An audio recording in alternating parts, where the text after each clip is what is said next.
Are you effing hungry? Guess what? It's not your fault. Here's why you are so hungry and what you can do about it.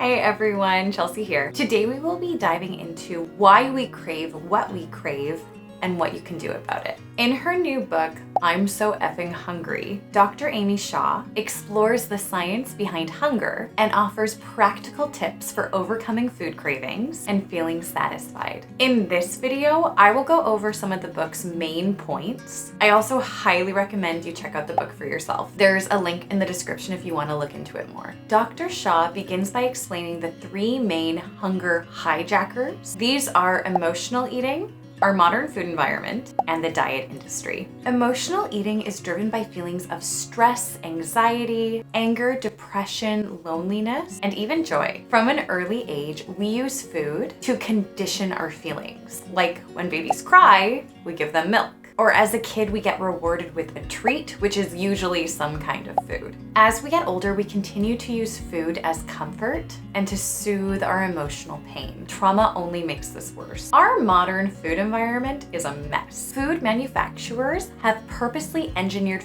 food to be ultra palatable and addictive, making us want to eat more. This means we're eating too much junk and too little prebiotic fiber. Finally, diet industry creates guilt and other negative feelings about food and our body, which causes weight gain, obesity, and poor health. The diet industry has hijacked and sabotaged us in a number of ways. It has taught us to deny and even dismiss our hunger cues and rely instead on lists of food of what to eat, when to eat, and what size of portion to eat. It has also told us that hunger is bad, that we can control our hunger with willpower and discipline. And it's created guilt and these feelings of shame about food and our bodies. Okay, so these things may be the hunger hijackers, but what practical things can we do to actually feel less hungry and have less cravings? Dr. Shah provides a 5-prong approach to help people conquer their cravings and uncontrollable hunger. Step 1, replenish. Don't focus on what you remove from your diet.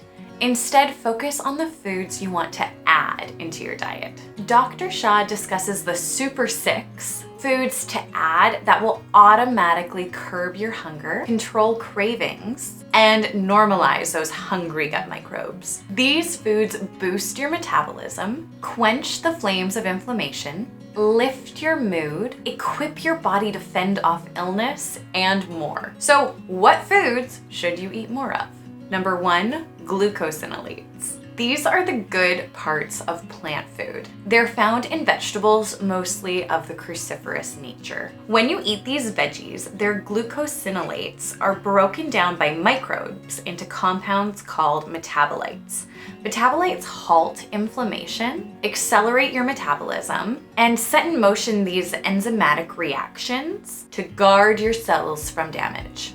In other words, they kind of act like natural antibiotics. Some examples of these are arugula, bok choy, broccoli, Brussels sprouts, cabbage, cauliflower, collard greens, horseradish, kale, mustard greens, radishes, rutabaga, turnip, and watercress. Number 2, polyphenols. Polyphenols are a group of antioxidants that have a wonderful array of effects on the body when included in your diet. They help your skin look healthy, promote good gut health, and they give your immune system a boost. They are honestly key for controlling your hunger, appetite, and cravings. Some examples of polyphenols are avocados, berries, broccoli, cherries, chili peppers, citrus fruits, coffee, flax seeds, dark chocolate, garlic, legumes, mangoes, nuts, olives, onions, oregano, pumpkin, spinach, and tea. Number 3, appetite-suppressing amino acids. The way to get these amino acids is to eat protein-rich meals. Amino acids, which are the building blocks of protein, are natural appetite suppressants. The amino acids arginine and lysine can powerfully control your appetite. These are found in foods like almonds, apricots, avocados, beef, chicken, lentils, plums, and pork. Number 4, dopamine support foods. Dopamine stimulates the reward and pleasure centers of the brain. Some foods that help increase dopamine are chicken, fish, lean beef, raw almonds, pumpkin seeds, walnuts, chia, and hemp seeds. Number 5, omega-3 fatty acids. These really help to boost satiety, which is that feeling of satisfaction and fullness. Omega-3s also help suppress your appetite by releasing a hormone called cholecystokinin. Whew, big word. This is the gut and satiety hormone. You can find omega-3s in algae oil, eggs, fish, nuts and seeds, spirulina, spinach, red lentils, navy beans, flaxseed oil, and cold-pressed oils. Number 6, fiber. Prebiotic fiber encourages the good growth of healthy gut microbes, which really help to keep your hunger in check. Some of the top sources of fiber are asparagus, banana, chicory root, garlic, Jerusalem artichoke, leeks, onions, and virtually any vegetable. I've talked a lot about this one fiber in many of my videos, but I love adding inulin fiber powder, which is a specifically amazing prebiotic fiber, into your water, your coffee, your food. It's just a really easy way to get a great fiber in your body that your gut bugs love. Step 2, rewire. As I shared before, we've been hijacked by the food and diet industry to crave processed junk. So we need to rewire our brains to stop these addiction and hunger pathways. One of the reasons why food becomes so addictive is actually because of dopamine. Sugar and fat are 2 substances that affect dopamine production in the brain. Both can be addicting on their own, but they are especially potent when combined together, as they are in many processed foods. Now here's the kicker. You can break the food addiction by achieving healthy peaks in dopamine activity and by maintaining your baseline. How? Dr. Shah says that the key lies in a practice called intermittent reward scheduling.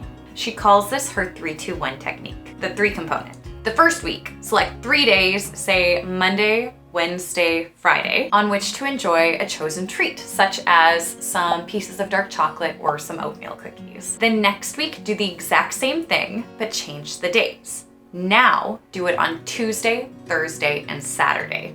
Keep changing the schedule up each week and try to never follow a predictable timeline. This unreliability produces dopamine peaks, while also still allowing you to maintain a healthy baseline of dopamine.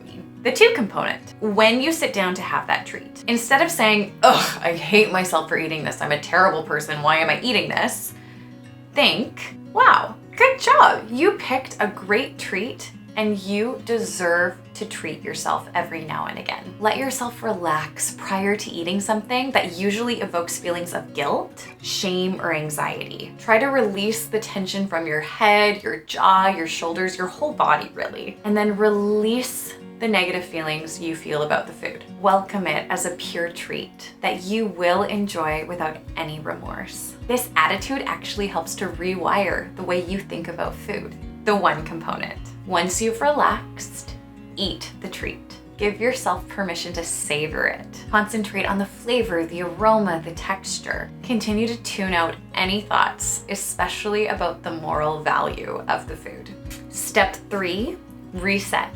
Hunger is regulated as part of our circadian rhythm, which is this vital internal clock that governs our sleep and wake cycle and repeats about every 24 hours. When this cycle is off, usually due to the stress of our modern hectic life, you can get ravenously hungry. But by employing certain simple actions, such as daily sun exposure, you can activate hormones that suppress the desire to eat and powerfully reduce your appetite. This is because hunger often comes in circadian patterns. To regulate these hunger hormones is to expose yourself to morning light, fast to reset your internal clock, say around 12 to 14 hours, and try to eat most of your meals between 12 p.m. and 5 p.m. One way to feel less hungry all day is to push back your ghrelin secretion, your hunger hormone, by about 45 minutes to an hour in the mornings. So even just eat breakfast a little bit later in the day. This helps retrain your body to want to eat later. Step 4, refresh. Even a single night of bad sleep alters your key satiety and hunger hormones, making you want to eat more than you should. Poor sleep quality actually changes how certain motivation centers of your brain react to food. Result? More hunger and more cravings. So a good night's sleep at least 2 times a week is absolutely essential to stop being so effing hungry. When we clean up our sleep habits, we look better and we feel better. Remember that sleep is a wonderful appetite suppressant. So if you have to choose between getting a little bit more sleep in the morning or getting your workout in, choose sleep. Step 5, retrain. To conquer cravings though, you also do have to exercise. Exercising isn't just about training your muscles. It can also help regulate neurotransmitters such as dopamine, serotonin, and GABA. If someone suffers from food addiction, they'll want to pursue more dopamine boosting activities like outdoor running or yoga. Nature-based exercises are best for people with serotonin deficiencies, while regularly scheduled workout routines are essential for anyone low in GABA. Exercise is a hunger tamer just on its own because it reins in those hunger hormones. Phew, that was a lot of information. But how good does it feel to know that both hunger and cravings are not your fault? And now you even have practical strategies that you can use to take control of your health and your body shape. These techniques don't take too much effort, but they will stop drastic changes in hunger and cravings and hopefully make you feel more satisfied by real food. As always, know you are beautiful just the way you are and that health is a journey. Give yourself grace as you make small, sustainable lifestyle changes and always extend grace to others.